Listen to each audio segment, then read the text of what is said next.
तो आज हम थोड़ा बहुत डिस्कस करेंगे शेयर्स के बारे में, म्यूचुअल फंड के बारे में, ईटीएफ के बारे में और थोड़ा बहुत टैक्सेस के बारे में भी ओवरव्यू देख लेंगे कि क्या है, बेसिक्स टैक्सेस को समझ लेंगे स्टॉक मार्केट में। तो स्टार्ट करते हैं पहले शेयर्स के बारे में कि शेयर्स एक्चुअली है क्या। तो आप अगर बुक के डेफिनेशन के हिसाब से जाओगे, पेपर डेफिनेशन के हिसाब से देखोगे, लीगल डेफिनेशन के हिसाब से देखोगे, तो आप लोगों को देखने को मिलेगा कि कंपनी में जो शेयर्स है उसके हिसाब से उसका मतलब है कि part of ownership in the company. मतलब आप जितने शेयर्स खरीदोगे उतना कंपनी का आप मालिक बनते जाओगे।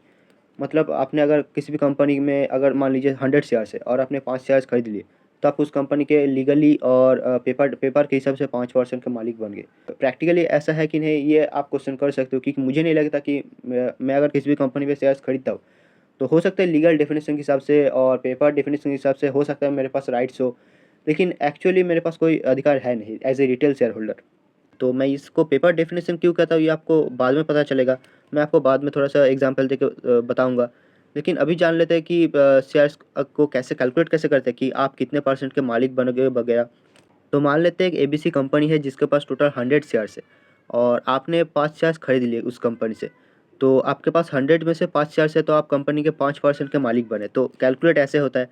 और ये 5 शेयर्स अलॉट कैसे होता है, ये आप कैपिटल के हिसाब से भी हो सकता है। मान लीजिए कंपनी 1 लाख रुपए से बिजनेस स्टार्ट कर रही है, तो आपने मान लीजिए 5,000 रुपये दे दिए। तो तो इस हिसाब से भी आप 5% का मालिक बन गए।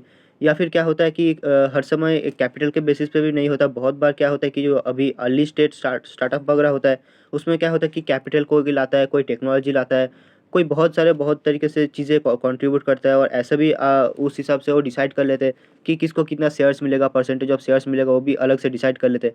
लेकिन जो नॉर्मल कंपनीज़ में होता है कि जो जो जितना कैपिटल रहता है उस हिसाब से उसका मतलब परसेंटेज डिसाइड होता है।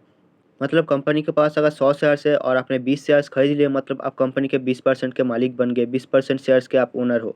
तो जैसे कि आप लोगों को यहाँ पर राइट साइड पे एक चार्ट पे भी दिख रहा होगा कि मान लीजिए जो पूरा का पूरा ग्रीन एरिया है, ये प्रोमोटर के पास है। मतलब जो कंपनी ने स्टार्ट किया था, तो कंपनी जिन लोगों ने स्टार्ट किया था उनके पास 80% ऑफ शेयर्स है। मतलब अगर 100 शेयर्स है तो 80 शेयर्स प्रोमोटर के पास है। तो ये एक बहुत ही स्ट्रॉन्ग कॉन्फिडेंस दिखाता है कि कंपनी के प्रोमोटर्स बहुत ज़्यादा शेयर होल्ड करते हैं। मतलब क्या कि बहुत ज़्यादा उन लोगों को अपनी कंपनी पे विश्वास है और जो फ्यूचर ग्रोथ है उसको वो अपने पर्सनल बेनिफिट के लिए यूज़ करेंगे।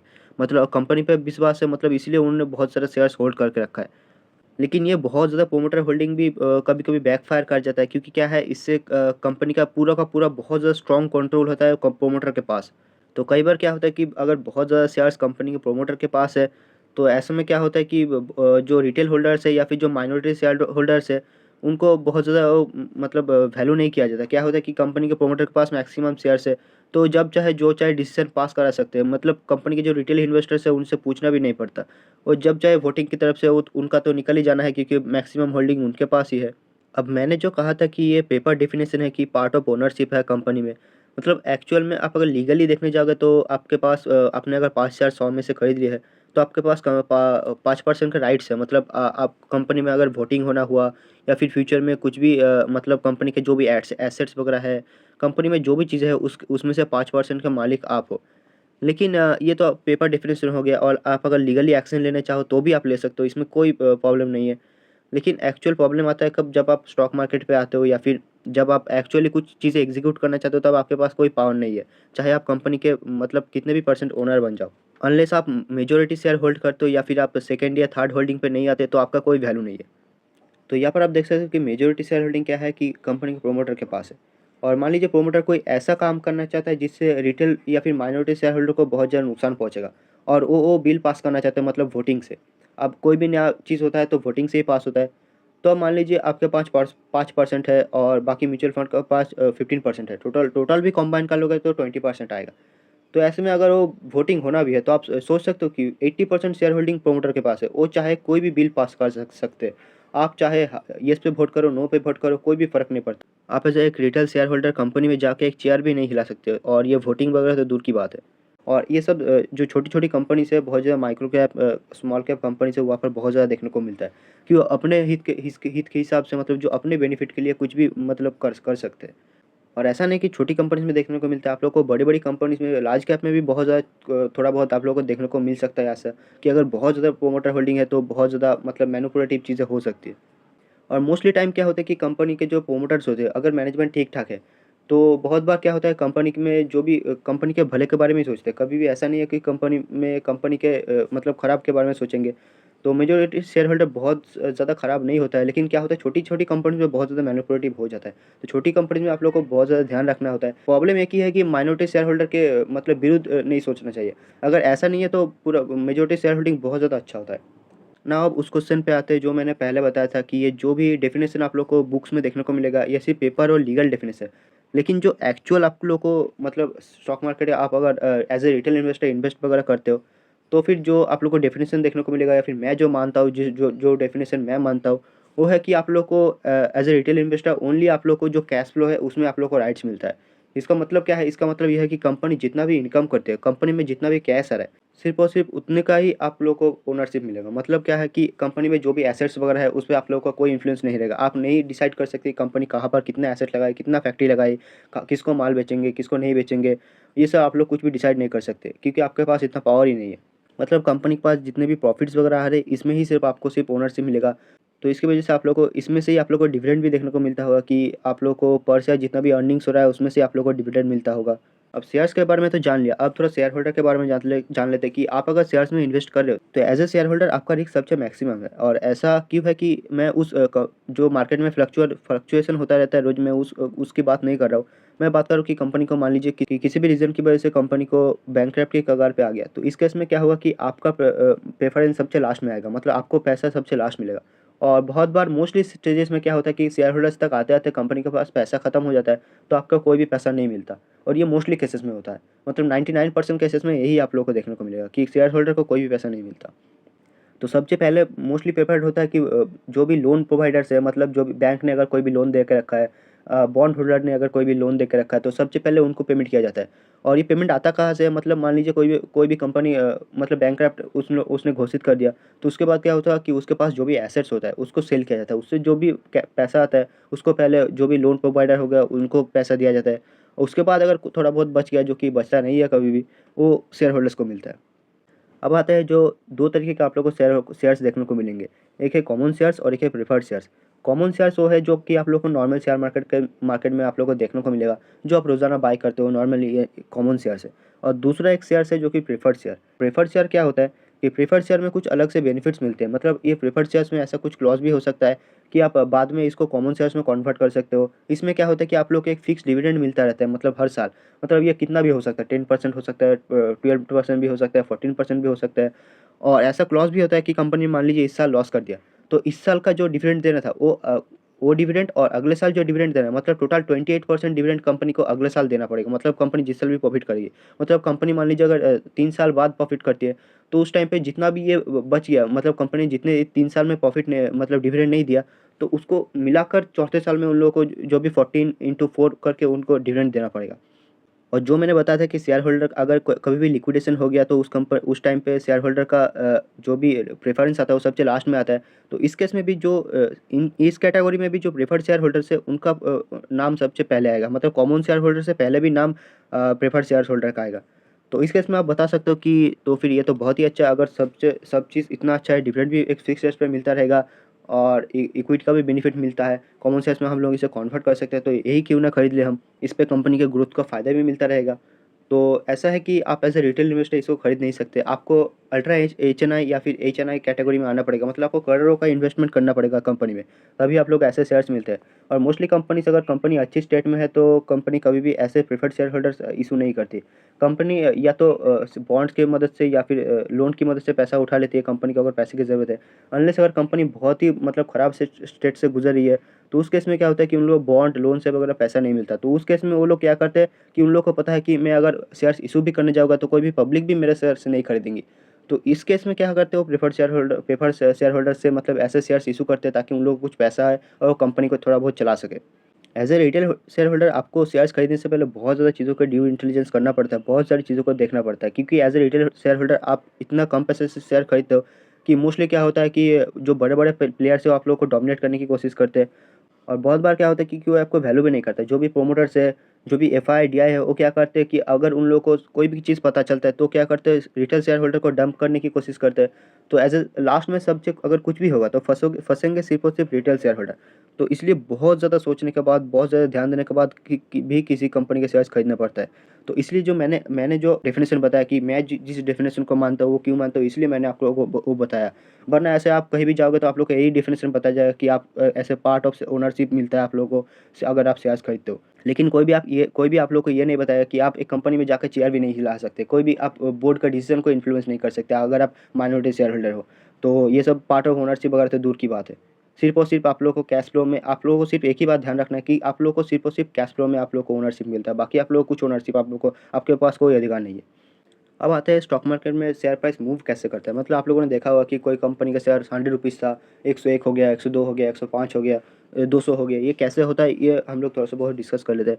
मान लीजिए कोई कंपनी है एबीसी, उसके पास टोटल मार्केट में उसके पास 100 शेयर्स है और अभी उसका पर शेयर का प्राइस चल रहा है 10 रुपये और टोटल वैल्यू है कंपनी का अभी 1000 रुपये। तो इस टाइम पे आप लोग आपने क्या किया कि आप लोगों को आपको कंपनी का बहुत ज़्यादा अच्छा फ्यूचर दिख रहा है, तो आप गए और 5 शेयर्स आपने खरीद लिए 10 रुपये के हिसाब से। तो आपका टोटल इन्वेस्टमेंट 50 रुपये हो गया। तो अब कुछ टाइम बीत जाता है, मतलब 1 साल 2 साल बीत गया और क्या होगा कि कंपनी ने बहुत अच्छे प्रॉफिट्स और मार्जिन पोस्ट कर दिए। तो ऐसे में कोई दूसरा पर्सन आता है और उसको दिखता है वाह, बहुत कंपनी बहुत अच्छा मतलब सेल्स वगैरह और प्रॉफिट वगैरह पोस्ट करी है। तो ऐसे में क्या करता है, वो भी डिसाइड कर लेता है कि मुझे भी शेयर्स खरीदना है। तो ऐसे में वो मार्केट में जाता है और मुझे बोलता है मुझे 2 शेयर्स खरीदने हैं कंपनी के। तो कोई भी क्यों बेचेगा, आप समझो कि कंपनी का इतना अच्छा फ्यूचर है, इतना अच्छा प्रॉफिट दिख रहा है, तो आप बोलोगे ना कि मुझे नहीं बेचना है, कि मैंने 10 रुपये में खरीदा है, मैं 10 रुपये में क्यों बेचूंगा। तो ऐसे में वो बोलेगा ठीक है मुझे 10 रुपये में नहीं 11 रुपये पे दे दो। तो आप देखो कि मुझे 11 रुपये में बेचना होता है। तो आप हो सकता है कि आपको भी बहुत ज़्यादा फ्यूचर दिख रहा है कि आप बेचना ना चाहो, लेकिन बहुत सारे ऐसे लोग हो सकते हैं कि जिनको हो सकता है पैसे की ज़रूरत हो, तो वो लोग देखेंगे कि उनको हो सकता है दिखे कि कंपनी का फ्यूचर नहीं है। तो लोग हो सकता है 11 रुपये में बेचने के लिए रेडी हो जाए और इसको सेकंड पर्सन को 11 रुपीज़ के हिसाब से 2 शेयर्स बेच दे। तो ऐसे में क्या होगा कि लास्ट जो ट्रांजेक्शन हुआ वो क्या हुआ, 11 रुपीज़ पे। तो कंपनी का शेयर प्राइस अभी 11 रुपीज़ हो जाएगा। तो कंपनी के पास 100 शेयर्स है और अभी प्राइस चल रहा है 11 रुपीज़। तो टोटल कंपनी का वैल्यूएशन क्या हो गया, 1100 रुपये। तो ऐसे में आपने खरीदे थे 10 रुपये के हिसाब से 5 शेयर। अभी कंपनी का शेयर प्राइस चल रहा है 11 रुपये और आपके पास 5 शेयर्स है। तो आपका जो इन्वेस्टमेंट का वैल्यू है वो 55 रुपीज़ हो गया। तो आपका 10% का भी प्रॉफिट हो गया। तो आप जो भी शेयर मार्केट में देखते हो कि रोज़ प्राइस अप डाउन होता है, वो ऐसे होता है कि किसी को हो सकता है कंपनी का बहुत अच्छा फ्यूचर दिख रहा हो, तो जिस प्राइस में वो खरीद रहा है उसी प्राइस का आप लोग को, जो लास्ट प्राइस ट्रेड हुआ होता है वो वही प्राइस आप लोग को रिफ्लेक्ट करता है। और मान लीजिए अगर किसी को कंपनी का बहुत ज़्यादा फ्यूचर प्रॉस्पेक्ट नहीं दिख रहा है, तो आप लोगों को दिखेगा कि सेल साइड पे बहुत से लोग सेल भी कर रहे हैं। तो जिस प्राइस में, मतलब जैसे कि मैंने पिछले वीडियो में बताया था कि ऑर्डर मैचिंग होता है एक्सचेंज पे। तो जिस प्राइस पे लास्ट ऑर्डर मैच हुआ होता है, उसी प्राइस को आप लोग को देख पाते हो आप लोग स्क्रीन पे, और वही कंपनी का प्राइस होता है। अब थोड़ा डिस्कस कर लेते हैं म्यूचुअल फंड के बारे में कि म्यूचुअल फंड क्या है। शेयर्स के बारे में डिस्कस कर लिया, स्टॉक्स के बारे में हम लोगों ने जान लिया। तो म्यूचुअल फंड के बारे में थोड़ा बहुत जान लेते हैं कि म्यूचुअल फंड क्या है। तो एक बास्केट्स ऑफ आप लोग ग्रुप ऑफ शेयर समझ सकते हो। मतलब आपने एक बाल्टी रख दिया, मतलब एक बकेट रख दिया। उसमें क्या है कि आपने बहुत सारी कंपनीज के थोड़ा थोड़ा करके शेयर्स आपने डाल दिए। मान लीजिए आपने रिलायंस के 10 शेयर डाल दिए, और जैसे कि निफ्टी 50 में होता है कि आपने रिलायंस के 10 शेयर डाल दिए, आपने एचडीएफसी के 10 शेयर डाल दिए, और ऐसे भी आपने इन्फोसिस और मतलब टॉप 50 कंपनी का आपने थोड़ा बहुत शेयर्स लिए और आपने डाल दिए। तो ये जो बहुत सारे ग्रुप ऑफ आप लोगों ने शेयर्स बना लिए, इसको म्यूचुअल फंड ऐसे काम करता है। मतलब म्यूचुअल फंड क्या करता है, बहुत सारी कंपनीज के शेयर्स उठाता है, उसको थोड़ा थोड़ा परसेंटेज अलॉट करता है और एक बास्केट बना देता है, उसको म्यूचुअल फंड कहते हैं। और आप मान लीजिए आपको 100 रुपीज़ इन्वेस्ट करना है म्यूचुअल फंड पे, तो आप जब 100 रुपीज़ आप म्यूचुअल फंड पे डालते हो, तो उस टाइम पे क्या होता है कि उसमें से उस 100 रुपये में से 10 रुपये रिलायंस पे लग जाएगा, 10 रुपये हो सकता है एच डी एफ सी में लग जाएगा, 5 रुपये हो सकता है इन्फोसिस में लग जाएगा। तो ऐसे डिवाइड होते होते होते पूरा 50 कंपनी में लग जाता है। और अगर फ्यूचर में कुछ चेंजेस करना भी हो गया तो म्यूचुअल फंड खुद करता है, मतलब एक्टिवली मैनेज होता है। एक मैनेजमेंट होता है जो कि पूरा का पूरा एक ग्रुप ऑफ टीम होता है जो कि इस चीज़ों को मैनेज करता है। मतलब कभी भी इसको चेंज करना होगा कि 10% से नहीं, हमें एचडीएफसी में 10% इन्वेस्टमेंट नहीं करना, हमें 9% करना है। तो ये सब कुछ मैनेजमेंट हो गया, कभी बढ़ा ना हो गया, घटा ना हो गया। ये सब कुछ, अगर कोई कंपनी किसी कंपनी नया कंपनी में इन्वेस्टमेंट करना है, ये सब कुछ डिसीजन एक ग्रुप ऑफ मैनेजमेंट होता है, वो करते हैं। और इसके बदले में वो एक ऑब्वियसली एक फ़ीस चार्ज करते हैं। ऐसे भी कोई फ्री में काम नहीं करता, उनके भी कुछ खर्चे होते हैं, उनको सब मीट करने के लिए वो एक फ़ीस चार्ज करते हैं। और आप अगर इंडेक्स फंड में जाओगे, ईटीएफ में जाओगे, तो वहाँ पर आप लोग को फ़ीस बहुत ही कम देखने को मिलेगा। लेकिन क्या है कि आप अगर एक्टिवली मैनेज म्यूचुअल फंड में जाओगे तो बहुत ज़्यादा फ़ीस चार्ज करते हैं, और ये कई बार आपके प्रॉफिट का 10 से 20% भी हो सकता है। मतलब कि आप लोग को 1 to 2% भी देखने को मिलेगा, मतलब पूरे एयूएम का। तो अब बहुत लोगों को ये डाउट आएगा कि हम लोग जब डायरेक्ट मार्केट से स्टॉक्स खरीद सकते हैं, तो हम लोग म्यूचुअल फंड क्यों खरीदें? क्योंकि हम लोग को यहाँ पर काम सेम ही होता है, लेकिन हम लोग को फ़ीस देना पड़ता है।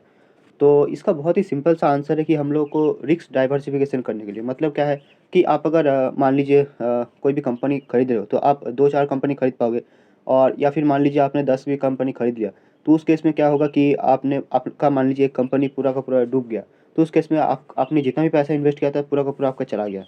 तो लेकिन म्यूचुअल फंड में क्या होता है कि बहुत सारी कंपनीज़ रहती है, 50-100 ऐसे कंपनीज़ रहती है। तो उसमें क्या होता है कि आपका पैसा जो होता है, डिवाइड रहता है। तो इस केस में आपका जो रिस्क होता है, बहुत ही कम हो जाता है। अब इस टाइम पे आप एक और क्वेश्चन कर सकते हैं कि हम खुद भी तो 100 कंपनीज़ खरीद सकते हैं। लेकिन इस केस में क्या होगा कि आप अगर 100 कंपनीज़ खरीदोगे, तो उसको मैनेज करना, हर कंपनी कितना रिज़ल्ट पोस्ट कर रही है उसको देखना, हर कंपनी से टाइम टू टाइम मैनेज करना, इससे बहुत ही ज़्यादा आपके चार्जेस आएँगे, और इनको मैनेज करना बहुत ही मतलब एक बहुत ही डिफ़िकल्ट टास्क हो जाएगा, जो कि सब लोग नहीं कर पाएँगे। मोस्टली लोग नहीं कर पाएँगे, इसीलिए हम लोग म्यूचुअल फंड को चूज़ करते हैं, जिसकी वजह से क्या होता है कि हमारा जो रिस्क होता है, वो भी बहुत कम हो जाता है, और एक प्रोफेशनल मैनेजमेंट भी होता है, जो ये सब काम करता रहता है। और जिन लोगों के पास बहुत ज़्यादा टाइम नहीं होता कि मार्केट को ट्रैक करे, कौन कंपनी कितना क्या काम कर रही है, प्रॉफ़िट क्या कर रही है, ये सब देखने के लिए जिनके पास टाइम नहीं होता, या फिर जो लोग बहुत ही एक सैलरी आते हैं, और एक सिस्टमैटिक टाइप के हिसाब से जो लोग इन्वेस्टमेंट करना चाहते हैं, उन लोगों के लिए म्यूचुअल फंड बिल्कुल सही होता है। और जो लोग थोड़ा-सा मार्केट में टाइम वगैरह दे सकते हैं, उनके लिए डायरेक्ट स्टॉक्स सही होता है। अब ये पूरा का पूरा आपके स्टाइल पे डिपेंड करता है कि आप कैसे इन्वेस्टमेंट करना चाहते हो। आप अगर मार्केट में टाइम देके स्टॉक्स को सीख के अगर आप मतलब खरीदना चाहते हो, तो बहुत ही बढ़िया आप लोगों के लिए स्टॉक सही होगा। और ऐसा नहीं है कि म्यूचुअल फंड और डायरेक्ट स्टॉक्स आप अगर खरीदोगे तो बहुत ज़्यादा रिटर्न्स का डिफरेंट होगा, ऐसा नहीं है। आप अगर सेंसिबली स्टॉक्स में भी इन्वेस्टमेंट करोगे, तो हाँ, हो सकता है आप लोगों को थोड़ा बहुत ज़्यादा रिटर्न्स मिलेगा, क्योंकि आप लोगों को कोई फ़ीस नहीं देना है। आप लोग डायरेक्ट डिविडेंड्स डिविडेंड्स आप लोगों को मिल जाएगा, उसको आप डायरेक्टली कहीं पर भी आप इन्वेस्टमेंट कर सकते हो। और आप अगर बहुत चुन-चुन के कंपनीज़ खरीदोगे, तो उस केस में आपका रिटर्न का जो अल्फ़ा बनेगा, वो भी बहुत ज़्यादा बन सकता है। तो इस केस में हाँ, थोड़ा बहुत द 2-4% का डिफरेंस आप लोगों को देखने को मिल सकता है, जो कि लॉन्ग टर्म में बहुत बड़ा डिफरेंस क्रिएट करता है। लेकिन जिन जिन लोगों के पास टाइम ही नहीं है, अब उन लोग को क्या बोलें? तो उन लोगों के लिए म्यूचुअल फंड बिल्कुल सही है। अब बेसिक इंट्रोडक्शन के लिए म्यूचुअल फंड इतना सही है, बाद में हम जब म्यूचुअल फंड के बारे में डिटेल में डिस्कस करेंगे, तब हम लोग म्यूचुअल फंड को और थोड़ा-सा बहुत डिटेल से जानेंगे। अब थोड़ा-सा जान लेते हैं ईटीएफ के बारे में कि ईटीएफ क्या है? तो ईटीएफ भी सेम ही है, जैसे कि म्यूचुअल के फंड की तरह ही आप ईटीएफ को भी समझ सकते हो। बस इसमें फ़र्क क्या होता है कि म्यूचुअल फंड आप अगर एक पर्टिकुलर टाइम पे खरीदते हो, तो आपको म्यूचुअल फंड जो भी अलॉट होता है, वो डे के एंड पे अलॉट होता है। मतलब आपने मान लीजिए मार्केट अभी 24,000 पे चल रहा है, तो आपने 24,000 पे म्यूचुअल फंड का ऑर्डर डाल दिया। लेकिन मान लीजिए 3:30 बजे तक को क्लोज़ होते-होते मार्केट 24,500 पहुँच गया, तो आपको 24,500 पे मार्केट मतलब म्यूचुअल फंड अलॉट होगा। लेकिन ईटीएफ में क्या होता है कि ये मार्केट में रियल टाइम में ट्रेड होता है स्टॉक्स की तरह।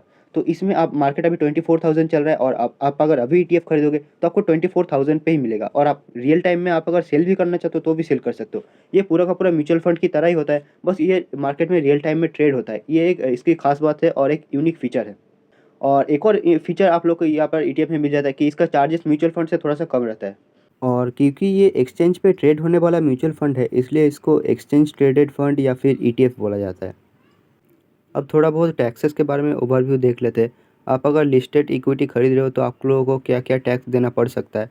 तो स्पेसिफिकली मैंने जैसे यहाँ पर मेंशन किया कि ये लिस्टेड इक्विटी के लिए है। आप अगर अनलिस्टेड इक्विटी खरीदने जाओगे, तो वहाँ पर टैक्स अलग हिसाब से काम करता है। अनलिस्टेड इक्विटी में 2 और 3 साल का कैपिंग आ जाता है, लेकिन हम अगर लिस्टेड इक्विटी पे फोकस करें, जो कि हमारा मेन फोकस होने वाला है, तो लिस्टेड इक्विटी में क्या होता है कि आप अगर 1 साल से ज़्यादा का होल्ड करते हो, तो लॉन्ग टर्म गेन्स पे आ जाता है, और 1 साल से ज़्यादा आप अगर होल्ड कर रहे हो और आपको कोई भी गेन हो रहा है, वो लॉन्ग टर्म गेन पे कंसीडर किया जाएगा, और उस पे आपको 12.5% टैक्स देना पड़ेगा, और ये फिक्स्ड रेट है। लेकिन इसमें आप लोग को एक अच्छी बात ये है कि आप लोग को 1.25 लैक्स तक आप लोग को एग्ज़म्पशन मिल जाता है। मतलब क्या है कि आप अगर कोई भी फाइनेंशियल ईयर पे आप कितना भी प्रॉफ़िट करो, उसमें से 1.25 लैक्स माइनस हो जाएगा, और जो भी बचेगा उस पे आप लोगों को 12.5% टैक्स देना पड़ेगा। और आपका अगर मान लीजिए कोई भी फाइनेंशियल ईयर पे 1.25 लाख से कम प्रॉफ़िट हो रहा है, तो आपका पूरा का पूरा एग्ज़ेम्प्ट है, आप लोगों को कोई भी टैक्स नहीं देना है। और ये उन लोगों के लिए अच्छी बात है जो कम पैसा इन्वेस्टमेंट करते हैं। तो मान लीजिए आपका कोई भी फाइनेंशियल ईयर पे आप अगर बहुत ही कम पैसा इन्वेस्ट करते हो, और आपका 1.25 लाख से कम प्रॉफ़िट जनरेट हो रहा है, तो ये आप लोग को कोई भी टैक्स देने की ज़रूरत नहीं है। और एक बात और कि आप ऐसा नहीं है कि आपका अगर प्रॉफ़िट हो रहा है तो आपको टैक्स देना है, ऐसा नहीं है। आप जब भी शेयर सेल करोगे, मान लीजिए आपने आज बाय किया और आपने 1 साल बाद उसको सेल किया, तभी आप लोग को टैक्स देना है। ऐसा नहीं है कि आप लोग को होल्ड करने पे टैक्स देना होगा। आप लोग अगर होल्ड करते हो तो आप लोगों को कोई टैक्स देना नहीं पड़ेगा। आप अगर आज खरीदते हो और 10 साल बाद सेल करते हो तो आप लोग को 10 साल बाद जो भी गेन होगा उस पे आप लोग को टैक्स देना पड़ेगा। अब शॉर्ट टर्म गेन्स पे आता है कि आप अगर 1 साल से पहले ही बेच देते हो, अब ये कोई भी हो सकता है, आप 1 दिन बाद भी बेच सकते हो और मतलब 365 से लेस पे आप अगर बेच देते हो, तो उस केस में आप लोगों को 20% डायरेक्ट टैक्स देना पड़ेगा। और मेरा एडवाइस ये रहेगा कि आप अगर लॉन्ग टर्म के लिए कैलकुलेशन करना चाहते हो, तो मैं कहूँगा कि ये जो भी रेट्स है इसको पूरा फिक्स रेट मत मान लेना, क्योंकि आप अगर 10 साल 20 साल के बाद के कॉर्पस के लिए आप अगर कैलकुलेट कर रहे हो, तो उस केस में ये जो भी रेट्स है 12.5%, इसको 12.5% मत लेना, इसको मिनिमम 20 से 30% ले लेना, क्योंकि क्या है, ये जो भी 12.5% अभी आप लोग को रेट दिख रहा है ये फ्यूचर में बढ़ने ही वाला है। आज से 5 से 10 साल बाद आप लोग को ये डेफिनेटली हो सकता है 20-30% दिख जाए। और ये बहुत ही बेसिक ओवरव्यू है। हमने बहुत ही ऊपर-ऊपर से टैक्सेस के स्ट्रक्चर को देख लिया। इसमें आप अगर बहुत तरह के क्लॉज़ेस लगाओगे तो और ये बहुत ही ज़्यादा कॉम्प्लिकेटेड हो सकता है। इसमें आप अगर कुछ बहुत ज़्यादा कुछ एग्ज़ेम्प्ट करना चाहो तो वो बहुत ज़्यादा चीज़ें हो सकती है। आप अगर यूएस मार्केट में इन्वेस्टमेंट करते हो, आप अगर बॉन्ड्स वगैरह में इन्वेस्टमेंट करते हो, आपका पास अगर रियल एस्टेट या फिर दूसरे इनकम भी है, तो वो भी कंसीडर करके बहुत ज़्यादा कॉम्प्लिकेटेड हो सकता है। हमने बस बेसिक ओवरव्यू देख लिया। आप अगर और डीपली जानना चाहते हो या फिर आप टैक्सेस फाइल करना चाहते हो, तो उस केस में आपको एक सीए से मतलब बात करनी पड़ेगी और वही अच्छा होगा, क्योंकि इसमें बहुत सारी चीज़ें इंक्लूड हो सकती है। आपके पास बहुत ज़्यादा एग्ज़ेम्प्ट वगैरह की भी चीज़ें होती है। आपका अगर इस साल कोई लॉस हो रहा है और आपने मान लीजिए उसे बुक कर लिया, तो अगले साल आप उसे 8 साल तक आप उसे कैरी फॉरवर्ड करके उसको आप प्रॉफ़िट से माइनस वगैरह कर सकते हो और ऐसा बहुत सारी चीज़ें होती है। तो ये आपको कोई सीए ही अच्छे से बता सकता है, या फिर आप अगर खुद जानना चाहते हो तो आप टैक्सेस के बारे में और ज़्यादा मतलब रिसर्च वगैरह कर सकते हो। हमने बस एक बेसिक ओवरव्यू देखा है कि बस टैक्सेस का क्या स्ट्रक्चर होता है, हम लोग को लॉन्ग टर्म और शॉर्ट टर्म गेन्स पे क्या टैक्सेस देना होता है, बस हम लोगों ने यही देखा है। तो ये था पूरा का पूरा हमारा वीडियो। आई होप आप लोगों को पसंद आया होगा। तो थैंक यू वीडियो देखने के लिए।